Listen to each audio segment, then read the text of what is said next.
Nadine Lustre magiging kapuso na. Ayon nga sa kumakalat na balita, award-winning actress na si Nadine Lustre magiging kapuso na. Isa lamang si Nadine sa pinakamahusay na actress dito sa bansa. Matagal-tagal na din natin siyang hindi napapanood sa telebisyon. Kaya naman kung sakaling totoo nga ang balita na babalik muli si Nadine sa pag-arte sa telebisyon, ay hindi na sa Kapamilya Network natin siya mapapanood kundi sa Kapuso na. Ayon pa sa isang post ng Kapuso celebrity sa kanilang Facebook page ay nakipag-meeting daw di umano si Nadine sa mga executives ng GMA Pictures.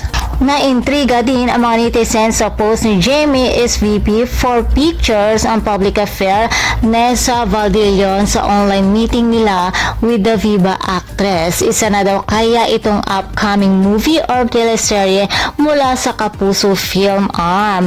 Yan daw ang dapat natin abangan sa susunod na araw. Excited naman dito ang mga ilang netizens dahil na-miss daw nila ang actress na mapanood sa telebisyon. Kaya naman sana lamang daw ay totoo ito. Gayon pa man, may mga ilan din ang nalungkot dahil ayon sa kanila kung maaari lang sana sa pagbabalik ni Nadine ay mananatili pa din itong loyal sa kapamilya. Subalit, ganoon lamang talaga ang ibang mga artista, natural lamang talaga na kung saan ang may magandang offer ay doon ang kanilang pipiliin dahil nagtatrabaho lamang ang mga ito.